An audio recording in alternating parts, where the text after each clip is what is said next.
In 2018, export earnings from cut flowers hit 113.2 billion shillings, with experts projecting earnings to increase this year by 20%.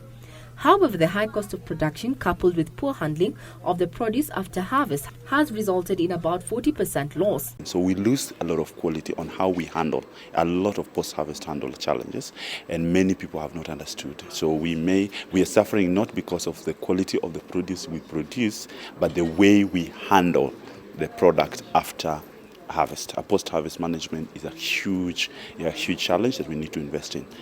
Chief Executive of the Fresh Produce Consortium, Okisegere Ojepat, says there is need to review quality assurance strategies along the value chain to meet dynamic demand in the key markets. If you talk about a fruit, we are talking about the quality of the fruit in terms of appearance, the quality of the fruit in terms of how we have handled the fruit from the farm into the table.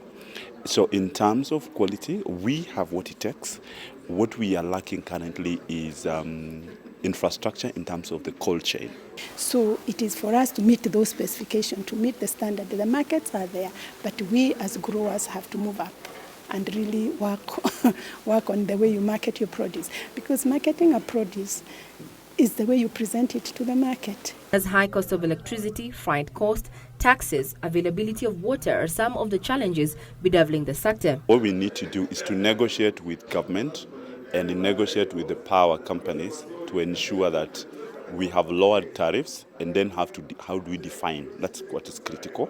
And sometimes the current power grid, you either have to look at metering or look at that's what we are looking at here. The stakeholders, like mostly the financial institutions, they have to come up with products which can support the industry. By the product, I mean they have to look for easy way of financing agriculture, because of course even floriculture is an agriculture product. Most cut flowers are exported to the European market despite calls for growers to source and diversify to other markets in the Middle East, Asia and the Americas. Kenya is the world's fourth largest exporter of cut flowers and accounts for about 40% of all cut flower imports to the European Union.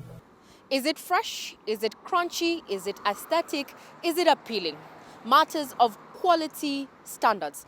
This might just be drawing the line between the success or failures of the floriculture and perishable goods subsector in the country. Stakeholders going forward are working at limiting poor handling of these products for quality assurance. Regina Manyara Gitao reporting for Channel 1 Business.